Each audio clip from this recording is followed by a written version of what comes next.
Hi കുട്ടികളെ, നമുക്ക് പാദവാർഷിക പരീക്ഷയുടെ മാതൃക ചോദ്യപേപ്പർ അടിസ്ഥാന പാഠാവലിയിൽ ഒന്ന് നോക്കിയാലോ. ഇതിന് സമയം 1.5 മണിക്കൂറാണ്. ആകെ മാർക്ക് 40 മാർക്കാണ്. ചോദ്യങ്ങൾ വായിച്ച് നോക്കാനുള്ള സമയമാണ് 15 മിനിറ്റ്. അത് നമ്മൾ ആ സമയം ചോദ്യങ്ങൾ വായിക്കാനും ഉത്തരങ്ങൾ മനസ്സിൽ ക്രമപ്പെടുത്താനായിട്ട് ഉപയോഗിക്കണം. അതുപോലെ മാർക്കും സമയം പരിഗണിച്ചാവണം നമ്മുടെ ഉത്തരങ്ങൾ എഴുതാൻ. അല്ലെങ്കിൽ നമുക്ക് അവസാന ചോദ്യങ്ങൾക്കൊക്കെ ഉത്തരങ്ങൾ എഴുതാൻ സമയം കിട്ടില്ല. മാർക്കിനനുസരിച്ച് ഉത്തരം എഴുതുക. അപ്പം ആദ്യത്തെ 1 മാർക്കിൻ്റെ ചോദ്യങ്ങളാണ്. 1 മുതൽ 4 വരെ ചോദ്യങ്ങളുടെ ഉത്തരം തിരഞ്ഞെടുത്ത് എഴുതുക. 1 സ്കോർ വീതം, 1 മാർക്ക് വീതമാണ് 4 ചോദ്യങ്ങൾക്ക്. വണ്ടിക്കടുത്തെത്തിയതും അർബാബ് എൻ്റെ ബാഗ് തട്ടിപ്പറിച്ച് വണ്ടിയുടെ പിറകിലെ തുറന്ന ഭാഗത്തേക്ക് ഒരു ഏറ് വെച്ചു കൊടുത്തു. മണൽ കൂനകൾക്കിടയിലൂടെ. ഈ സന്ദർഭത്തിൽ പ്രകടമാകുന്ന അർബാബിൻ്റെ സ്വഭാവം എന്ത്? അർബാബിൻ്റെ സ്വഭാവമാണ് ചോദിച്ചുള്ളത്. യാത്ര ചെയ്യാനുള്ള മടി, നജീബിനോടുള്ള കരുതൽ, സഹജീവിയോടുള്ള കരുണ, അന്യരോടുള്ള പരുക്കൻ പെരുമാറ്റം. ഏതായിരിക്കും ഏറ്റവും യോജിച്ചത്? അന്യരോടുള്ള പരുക്കൻ പെരുമാറ്റം. ഡി. ചുവടെ കൊടുത്തിട്ടുള്ളവയിൽ ശരിയായി വിഗ്രഹിച്ച് എഴുതിയത് ഏത്? അനുഭവ പാഠങ്ങൾ, അനുഭവവും പാഠങ്ങളും. വിശ്വവിദ്യാലയം, വിശ്വത്താലുള്ള വിദ്യാലയം. ചുമർ ചിത്രം, ചുമരിൻ്റെ ചിത്രം. അന്ധവിശ്വാസം, അന്ധമായ വിശ്വാസം. ഇതിലേതായിരിക്കും ശരിയായിട്ട് പദങ്ങൾ വിഗ്രഹിച്ച് എഴുതിയത്? വേർതിരിച്ചെഴുതുക. അനുഭവ പാഠങ്ങൾ, അനുഭവവും പാഠവും. അത് ശരിയല്ല. വിശ്വവിദ്യാലയം, വിശ്വത്താലുള്ള വിദ്യാലയം. അത് ശരിയല്ല. ചുമർ ചിത്രം, ചുമരിൻ്റെ ചിത്രം, ചുമരിൻ്റെ ചിത്രം. അതും ശരിയല്ല. അന്ധവിശ്വാസം, അന്ധമായ വിശ്വാസം. ഡി ആണ് ഇതിലും ശരിയായ ഉത്തരം. പുല്ലുമേഞ്ഞ കുറേ കുടിലുകളുടെയും മാന്തോപ്പുകളുടെയും പുൽത്തകിടികളുടെയും മധ്യേ ഒരു വിശ്വവിദ്യാലയം. ശാന്തിനികേതനം. ചുവടെ കൊടുത്തിട്ടുള്ളവയിൽ ശാന്തിനികേതനത്തിന് യോജിക്കാത്ത പരാമർശം ഏത്? പരിസ്ഥിതി സൗഹൃദമായ പഠനം, ലാളിത്യവും സ്വച്ഛതയും നിറഞ്ഞ അന്തരീക്ഷം, കൂറ്റൻ കെട്ടിടങ്ങളുടെ കലാശാല, തൊഴിൽ പരിശീലനത്തിനുള്ള ഗ്രാമീണ കലാകേന്ദ്രം. ശാന്തിനികേതനത്തിന് യോജിക്കാത്ത പരാമർശം. യോജിക്കാത്തത് ഏതാണെന്നാണ് ചോദ്യം. അപ്പോൾ പരിസ്ഥിതി സൗഹൃദമായ പഠനം, അതിന് യോജിച്ചതാണ്. ലാളിത്യവും സ്വച്ഛതയും നിറഞ്ഞ അന്തരീക്ഷം, അത് യോജിച്ചതാണ്. കൂറ്റൻ കെട്ടിടങ്ങളുള്ള കലാശാല, അപ്പോൾ അവിടെ കൂറ്റൻ കെട്ടിടങ്ങളുണ്ടോ? ഇല്ല. അപ്പോൾ അതാണ് അതിന് യോജിക്കാത്തത്. സി, കൂറ്റൻ കെട്ടിടങ്ങളുള്ള കലാശാല. അപ്പൂപ്പൻ താടിയുടെ പറക്കത്തെ വിനീതമായ ഒരു ശ്രമമായി കാണണം. സ്മാരകം. പറക്കുന്നവയ്ക്കുള്ള വിശാല ലോകത്തിൻ്റെ സാധ്യത അപ്പൂപ്പൻ താടിക്കില്ല. കാരണം അപ്പൂപ്പൻ താടിക്ക് ചിറകുകളില്ല എന്നാണ് കാരണം കൊടുത്തിട്ടുള്ളത്. അത് ശരിയാണോ എന്നാണ് ചോദ്യം. കാര്യം ശരിയാവണം. വിശാല ലോകത്തിന് സാധ്യത അപ്പൂപ്പൻ താടിക്കില്ല, ശരിയാണ്. അപ്പൂപ്പൻ താടിക്ക് ചിറകുകളില്ല, അത് ശരിയാണ്. കാര്യം തെറ്റ്, കാരണം ശരി. ബി, കാര്യം ശരി, കാരണം തെറ്റി. കാര്യവും കാരണവും തെറ്റി. ഡി, കാര്യവും കാരണവും ശരി. രണ്ടും ശരിയല്ലേ? പറക്കുന്നവയ്ക്കുള്ള വിശാല ലോകത്തിൻ്റെ സാധ്യത അപ്പൂപ്പൻ താടിക്കില്ല, അപ്പൂപ്പൻ താടിക്ക് ചിറകുകളില്ല. കാര്യവും കാരണവും ശരിയാണ്. ഡി ആണ് അതിൻ്റെ ഉത്തരം. 5 മുതൽ 6 വരെയുള്ള ചോദ്യങ്ങൾക്ക് 3ഓ 4ഓ വാക്യത്തിൽ ഉത്തരം എഴുതുക. 3 സ്കോർ വീതം, 3 മാർക്കാണുള്ളത്. അതിൽ 2 ചോദ്യങ്ങളാണ് നമ്മൾ എഴുതേണ്ടതുള്ളൂ. ബംഗാളിലെ ഗ്രാമങ്ങളിൽ കേരളത്തിൻ്റെ പ്രകൃതി ഭംഗി പ്രതിഫലിച്ചു കാണുന്നു. ശാന്തിനികേതനം. എസ്.കെ. പൊറ്റക്കാട്ടിൻ്റെ ഈ അഭിപ്രായത്തെ സാധൂകരിക്കുന്ന 3 നിരീക്ഷണങ്ങൾ എഴുതുക. ഇപ്പോൾ ബംഗാളിലെ ഗ്രാമങ്ങളിൽ കേരളത്തിൻ്റെ പ്രകൃതി ഭംഗി പ്രതിഫലിച്ചു കാണുന്നു. ഇതിനുള്ള 3 നിരീക്ഷണം എന്താണ്? അവിടെയുള്ള പ്രകൃതി ഭംഗി എസ്.കെ. പൊറ്റക്കാട് വർണ്ണിക്കുന്നുണ്ട്. തെങ്ങുകളും പനകളും അങ്ങനെയുള്ള വൃക്ഷങ്ങളൊക്കെ ഉണ്ട്. പിന്നെ കുടിലുകളുണ്ട് കേരളത്തിലെ പോലെ. പിന്നെ അവിടെ നാട്ടുവഴികൾ കാണാം. അപ്പോൾ അങ്ങനെയുള്ള കാര്യങ്ങൾ 3 എഴുതിയാൽ മതി, കൂടുതൽ എഴുതണ്ട. ഈ യാത്ര എല്ലാ അർത്ഥത്തിലും എനിക്കൊരു ഹിമാലയൻ യാത്രയായിരുന്നു. അടിവരയിട്ട പ്രയോഗം പാഠസന്ദർഭത്തിന് നൽകുന്ന അർത്ഥസാധ്യതകൾ എന്തെല്ലാം? ഹിമാലയൻ യാത്ര എന്ന് പറഞ്ഞാൽ ഹിമാലയം പോലെയുള്ള ഒരു യാത്രയായിരുന്നു. ഹിമാലയത്തിൽ കയറി പറ്റുക അല്ലെങ്കിൽ ഹിമാലയത്തെ കീഴടക്കുക എന്നത് വളരെ പ്രയാസകരമായ ഒന്നാണ്. അതുപോലെയുള്ള ഒരു യാത്രാനുഭവങ്ങളാണ് ലേഖികയ്ക്ക് ഉണ്ടായത്. അപ്പോൾ ആ അനുഭവങ്ങളൊക്കെ പാഠഭാഗത്ത് പറയുന്നുണ്ട്, അത് പഠിച്ചു വയ്ക്കുക. അതാണ് ഇതിൻ്റെ ഉത്തരമായിട്ട് എഴുതേണ്ടത്. 3 മാർക്കാണ്. സമയം കുറേയധികം അതിന് നഷ്ടപ്പെടുത്തരുത്. ഇളം കാറ്റിൽ തൂവലുകൾ മണ്ണിലേക്ക്, പറവയുടെ വഴികൾ തെളിയുന്നു. പറവയുടെ യാത്രയെക്കുറിച്ച് ഈ വാക്യത്തിൽ നിന്ന് വ്യക്തമാവുന്നത് എന്തെല്ലാം? നിങ്ങളുടെ നിരീക്ഷണങ്ങൾ കുറിക്കുക. ഇപ്പോൾ ഹിമാലയൻ യാത്രയെക്കുറിച്ച് എഴുതിയില്ലെങ്കിൽ, ആ യാത്രാനുഭവങ്ങൾ എഴുതിയില്ലെങ്കിൽ നിങ്ങൾക്ക് ഇത് എഴുതാം. പറവയുടെ യാത്രയെക്കുറിച്ച് ഒരു പറവ യാത്ര ചെയ്യുമ്പോൾ, സഞ്ചരിക്കുമ്പോൾ അതിൻ്റെ തൂവലുകളൊക്കെ കൊഴിഞ്ഞു വീഴാം. പക്ഷേ ആ തൂവലുകൾ കൊഴിഞ്ഞു വീഴുന്നത് ഓർത്ത് അത് സങ്കടപ്പെടാതെ അതിൻ്റെ ലക്ഷ്യസ്ഥാനത്തേക്ക് അത് പറന്നുകൊണ്ടിരിക്കും എന്നാണ് പറയുന്നത്. അതിനോടൊപ്പം നിങ്ങളുടെ നിരീക്ഷണങ്ങൾ, നിങ്ങൾക്ക് അതിനെക്കുറിച്ചുള്ള അഭിപ്രായം എന്താണെങ്കിൽ അതും കൂടി ചേർക്കുക. 7 മുതൽ 10 വരെ ചോദ്യങ്ങൾക്ക് 4 5 വാക്യത്തിൽ ഉത്തരം എഴുതുക. 4 സ്കോർ വീതം. അപ്പോൾ 7 മുതൽ 10 വരെയുള്ള ചോദ്യങ്ങൾക്ക് 4 5 വാക്യത്തിൽ 4 മാർക്കാണുള്ളത്. 4 ചോദ്യത്തിന് ഉത്തരം എഴുതണം. അപ്പോൾ പ്രകാശം പൂർണ്ണമായി ഇല്ലാതായി കഴിഞ്ഞിരുന്നു. പിന്നെ അന്ധകാരം മാത്രം. പൊടിപടലം പറത്തിക്കൊണ്ട് ആ വാഹനം മണൽക്കൂനകൾക്കിടയിലൂടെ ഓടിക്കൊണ്ടേയിരുന്നു. ഈ സന്ദർഭം നജീബിൻ്റെ ജീവിതഗതിയെ സൂചിപ്പിക്കുന്നത് എങ്ങനെ? വിലയിരുത്തുക. പ്രകാശം പൂർണ്ണമായി ഇല്ലാതായി കഴിഞ്ഞു എന്ന് പറയുമ്പോൾ നജീബിൻ്റെ ജീവിതത്തിലെ പ്രകാശം തന്നെ അവിടെ നഷ്ടപ്പെട്ടുകൊണ്ടിരിക്കുകയാണെന്നാണ് സൂചിപ്പിക്കുന്നത്. അദ്ദേഹത്തിൻ്റെ ആ യാത്രയിലൂടെ അദ്ദേഹത്തിൻ്റെ ജീവിതത്തിലേക്ക് തന്നെ ഇരുട്ട് കടന്നു കയറുന്നു. പൊടിപടലും ഇരുട്ടും എല്ലാം കൂടി ഉള്ള ഒരു ജീവിതം തന്നെയാണ് നജീബിനെ കാത്തിരിക്കുന്നത് എന്നുള്ള സൂചനയാണ് ഇവിടെ കൊടുക്കുന്നത്.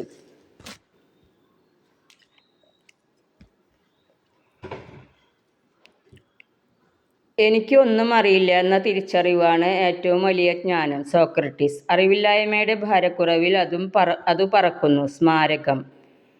സോക്രട്ടീസിൻ്റെ കാഴ്ചപ്പാടും അപ്പൂപ്പൻ താടിയുടെ യാത്രയും നൽകുന്ന തിരിച്ചറിവുകൾ എന്തെല്ലാം? നിങ്ങളുടെ നിരീക്ഷണങ്ങൾ സമർത്ഥിക്കുക. ഇപ്പോൾ സോക്രട്ടീസ് പറയുന്നത് അറിവില്ലായ്മയാണ്, അറിയില്ല എന്നുള്ളതാണ് നമ്മുടെ തിരിച്ചറിവ് എന്നാണ്. അതാണ് ജ്ഞാനം, അറിവ് എന്ന് പറയുന്നത്. ഇപ്പം നമുക്ക് എല്ലാം അറിയാം എന്നുള്ള മട്ടിൽ അഹങ്കരിച്ച് നടക്കുമ്പോൾ നമുക്ക് പല അറിവുകളും നഷ്ടപ്പെടും. അതേസമയം ഒന്നും അറിയില്ല എന്ന ചിന്തയോടുകൂടി നടക്കുകയാണെങ്കിൽ പലതും നമ്മൾ തിരിച്ചറിയാനും പല അറിവുകൾ കൂടുതൽ നേടാനും ഒക്കെ അത് സഹായിക്കും. അപ്പോൾ എളിമയാണ് ജീവിതത്തിൻ്റെ അടിസ്ഥാനം എന്നുകൂടിയാണ് ഇവിടെ പറയുന്നത്. എളിമയുണ്ടെങ്കിലാണ് നമുക്ക് ജ്ഞാനം നേടാൻ സാധിക്കുകയുള്ളൂ. അതുപോലെ തന്നെ ഇവിടെ സ്മാരകം എന്ന കവിതയിൽ അപ്പൂപ്പൻ താടി അതിനൊന്നും അറിയില്ല. അതിൻ്റെ ഒരേ ഒരു ലക്ഷ്യം അതിൻ്റെ വിത്ത് എവിടെയെങ്കിലും ചെന്ന് വീഴുമ്പോൾ അവിടെ ഒരു മരമായി മാറുക എന്നത് മാത്രമാണ്. അതുകൊണ്ട് തന്നെ അതിനെ കൂടുതൽ ദൂരത്തേക്ക് പറക്കാൻ സാധിക്കുന്നു എന്നാണ്. അപ്പോൾ ആശയങ്ങൾ താരതമ്യപ്പെടുത്തി എഴുതുക. ശാന്തിനികേതനത്തിന് അതിർത്തി നിർണയം ചെയ്യുന്ന ഭിത്തികൾ പോലുമില്ല. ടാഗോറിൻ്റെ വിദ്യാഭ്യാസ കാഴ്ചപ്പാടാണോ ഈ വാക്യത്തിൽ തെളിയുന്നത്? അഭിപ്രായക്കുറിപ്പ് തയ്യാറാക്കുക. അപ്പോൾ ശാന്തിനികേതനത്തിന് നമ്മൾ സാധാരണ സർവകലാശാല പോലെ വലിയ കെട്ടിടങ്ങളോ വാതിലുകളോ ഗേറ്റുകളോ ഒന്നും തന്നെ ഇല്ല. വലിയ പേരെഴുതിയ ബോർഡുകളില്ല, പരസ്യങ്ങളില്ല, ഒന്നുമില്ല. അപ്പോൾ അവിടെ പ്രകൃതിക്ക് ഇണങ്ങിയ ഒരു വിദ്യാഭ്യാസ രീതിയാണ് അവിടെ നടക്കുന്നത്.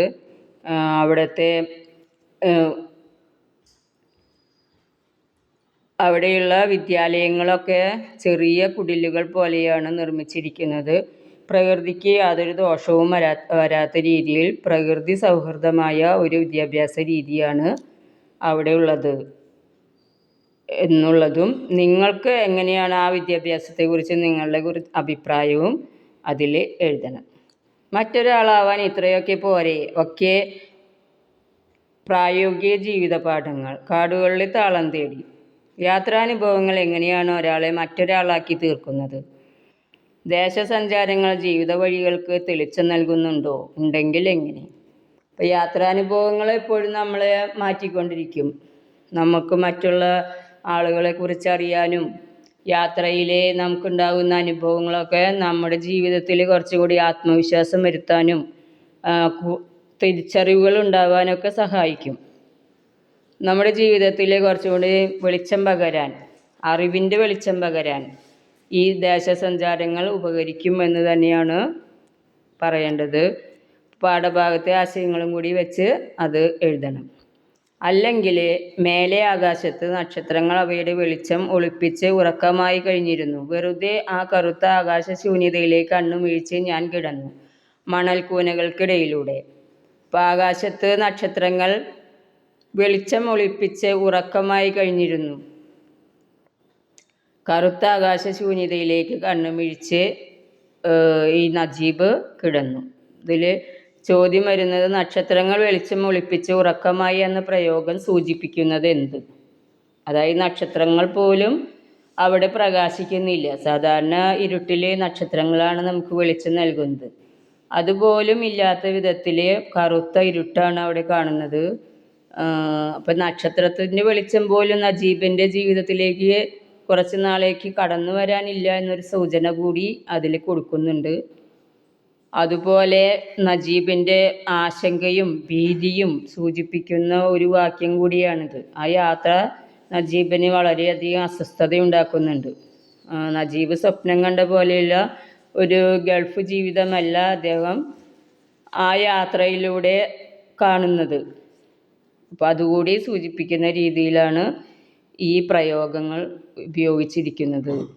താഴെ തന്നിരിക്കുന്ന ചോദ്യത്തിന് ഒരു പുറത്തിൽ കവിയാതെ ഉത്തരം എഴുതുക. ഒരു ചോദ്യം എഴുതിയാൽ മതി. 7 മാർക്കാണ്.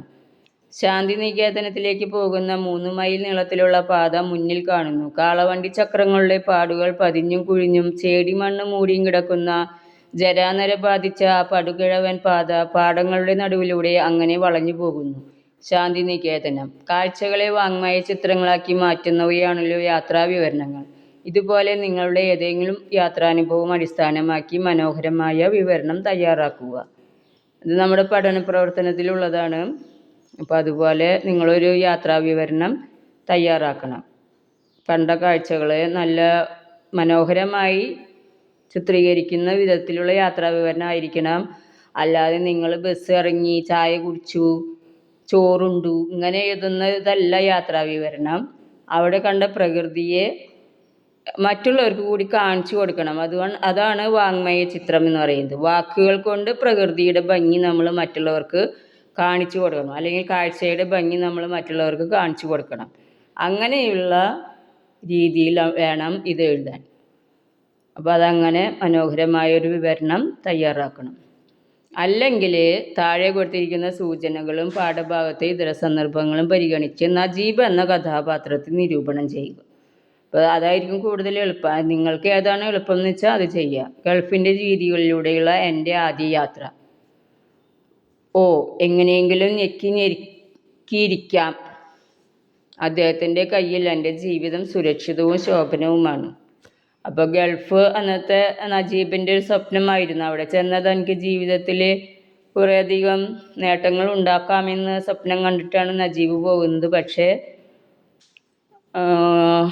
ഇവിടുന്ന് എയർപോർട്ടിൽ നിന്ന് തൊട്ട് നജീബിന് അർബാബിൻ്റെ പെരുമാറ്റം തീരെ കൊണ്ട് ഇഷ്ടപ്പെടുന്നില്ല. മാത്രമല്ല അർബാബ് നജീബിനെ വണ്ടിയുടെ അകത്തിരുത്താൻ സമ്മതിക്കാതെ വണ്ടിക്ക് പുറത്തുള്ള ഇതിലാണ് ഇരുത്തിയത്. അപ്പോൾ അങ്ങനെയുള്ള അർബാബിൻ്റെ മോശമായ പെരുമാറ്റം അദ്ദേഹത്തിൻ്റെ ഗൾഫ് എന്ന സ്വപ്നത്തെ പോലും ഇല്ലാതാക്കുന്ന തരത്തിലായിരുന്നു. അതുപോലെ തന്നെ അർബാബിൻ്റെ അടുത്ത് ഇരുത്തും എന്നാണ് വിചാരിച്ചത്. പക്ഷെ അവിടെ ഇരിക്കാൻ സാധിച്ചില്ല. അതും അദ്ദേഹത്തിന് അസ്വസ്ഥതയുണ്ടാക്കി. പിന്നെ നജീബ് ഒരു എന്താ പറയുക ശുഭാപ്തി വിശ്വാസമുള്ളവനാണ്. അല്ലെങ്കിൽ പ്രതീക്ഷ അദ്ദേഹത്തിൻ്റെ മനസ്സിൽ അപ്പോഴും കടന്നു വരുന്നുണ്ട്.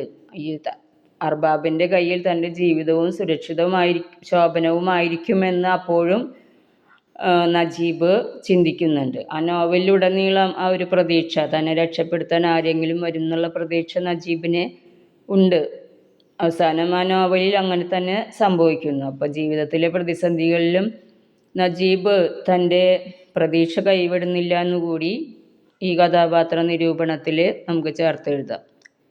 ഇത്രയുമാണ് ചോദ്യങ്ങൾ. ഇതേ മാതൃകയിൽ തന്നെ വരണമെന്നില്ല, എന്നാലും പിന്നെ അവസാനം ഒരു ചോദ്യം കൂടിയുണ്ട്. തന്നിരിക്കുന്ന ഖണ്ഡിക വായിച്ച് താഴെ കൊടുത്തിട്ടുള്ള ചോദ്യങ്ങൾക്ക് ഉത്തരം എഴുതുക. 7 മാർക്കാണ്.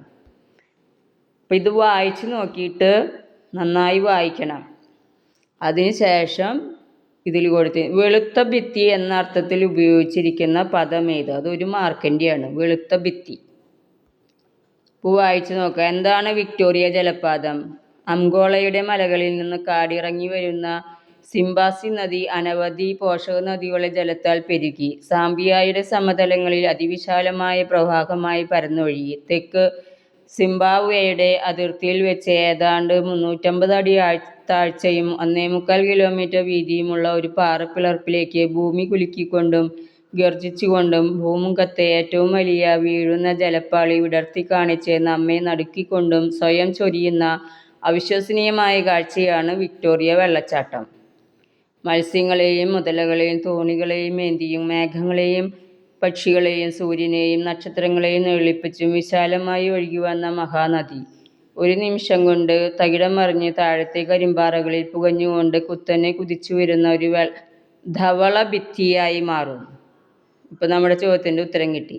ധവള ഭിത്തി എന്ന് പറഞ്ഞാൽ വെളുത്ത ഭിത്തി എന്നാണ് അർത്ഥം. രണ്ടാമത്തെ ചോദ്യം, ജലധൂളികളുടെ തിരശ്ശീല എന്ന പ്രയോഗത്തിൻ്റെ ഔചിത്യം എന്ത്?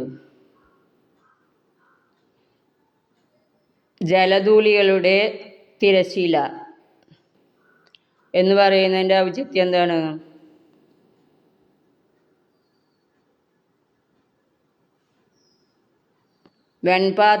പതയായി ഒഴുകി വരുന്ന വെള്ളച്ചാട്ടത്തെ പൊതിഞ്ഞുകൊണ്ട് ഉയരുകയും താഴുകയും ചെയ്യുന്ന ജലധൂളികളുടെ തിരശ്ശീല ജലത്തിൻ്റെ ഗതി താഴേക്കോ മേലേക്കോ എന്ന് മതിഭ്രമം നമ്മിലുണ്ടാക്കുന്നു. സാധാരണ നമ്മൾ തിരശ്ശീല അല്ലെങ്കിൽ കർട്ടൻ ഉപയോഗിക്കുന്നത് എന്തിനു വേണ്ടിയിട്ടാണ്? ആ കാഴ്ചയെ മറയ്ക്കാൻ വേണ്ടിയിട്ടാണ്.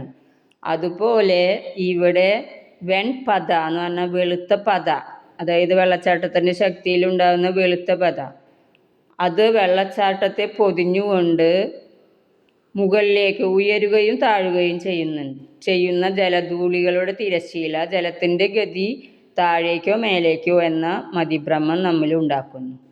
അപ്പോൾ മുകളിലേക്ക് തെറിച്ചു പോകുന്നുണ്ട്. വെള്ളം താഴെ വീണ് വെള്ളത്തുള്ളികൾ മുകളിലേക്ക് തെറിച്ചു പോകുന്നതുകൊണ്ട് ആ വെള്ളത്തുള്ളികളുടെ തിരശ്ശീല കാരണം എന്ത് കാണുന്നില്ല? വെള്ളച്ചാട്ടം താഴേക്കാണ് ഒഴുകുന്നത് മുകളിലേക്കാണ് ഒഴുകുന്നത് എന്ന് പറയാൻ സാധിക്കുന്നില്ല.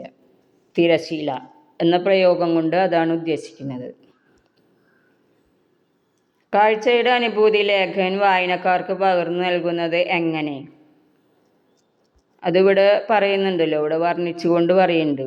വിക്ടോറിയ വെള്ളച്ചാട്ടം മത്സ്യങ്ങളെയും മുതലകളെയും തോണികളെയും ഏന്തിയും മേഘങ്ങളെയും പക്ഷികളെയും സൂര്യനെയും നക്ഷത്രങ്ങളെയും നെളിപ്പിച്ചും വിശാലമായി ഒഴുകി വന്ന മഹാനദി ഒരു നിമിഷം കൊണ്ട് തകിടം മറിഞ്ഞ താഴത്തെ കരിമ്പാറകളിൽ പുകഞ്ഞുകൊണ്ട് കുത്തനെ കുതിച്ചു വരുന്ന ഒരു ധവള ഭിത്തിയായി മാറുന്നു. തിരശ്ചീനമായി പ്രവഹിച്ച നദി ലംബമായി തീരുന്നു. കരയിൽ നിന്ന് കരയിലേക്ക് പടർന്നു കിടന്ന നീല ജലപ്പരപ്പ് ഒറ്റ നിമിഷത്തിൽ ഇടിമുഴക്കത്തോടെ അഗാധമായ പാറക്കെട്ടുകളിൽ നിന്നും പൊങ്ങുന്ന പുകമഞ്ഞിൻ കോട്ടയായി തീരുന്നു. വെൺപതയായി ഒഴുകി വീഴുന്ന വെള്ളച്ചാട്ടത്തെ പൊതിഞ്ഞുകൊണ്ട് ഉയരുകയും താഴുകയും ചെയ്യുന്ന ജലധൂളികളുടെ തിരശ്ശീല ജലത്തിൻ്റെ ഗതി താഴേക്കോ മേലേക്കോ എന്ന മതിഭ്രമം ഉണ്ടാക്കുന്നു.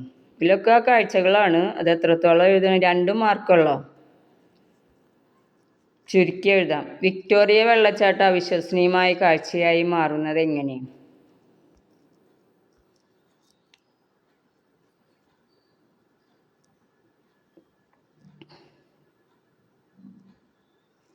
അതിവിടെയാണ്. ഏതാണ്ട് 350 അടി താഴ്ചയും 1.25 കിലോമീറ്റർ വീതിയുമുള്ള ഒരു പാറപ്പിളർപ്പിലേക്ക് ഭൂമി കുലുക്കിക്കൊണ്ടും ഗർജിച്ചുകൊണ്ടും ഭൂമുഖത്തെ ഏറ്റവും വലിയ വീഴുന്ന ജലപ്പാളി വിടർത്തി കാണിച്ച് നമ്മെ നടുക്കിക്കൊണ്ടും സ്വയം ചൊരിയുന്ന അവിശ്വസനീയമായ കാഴ്ചയാണ് വിക്ടോറിയ വെള്ളച്ചാട്ടം. അത്ര എഴുതിയാൽ മതി.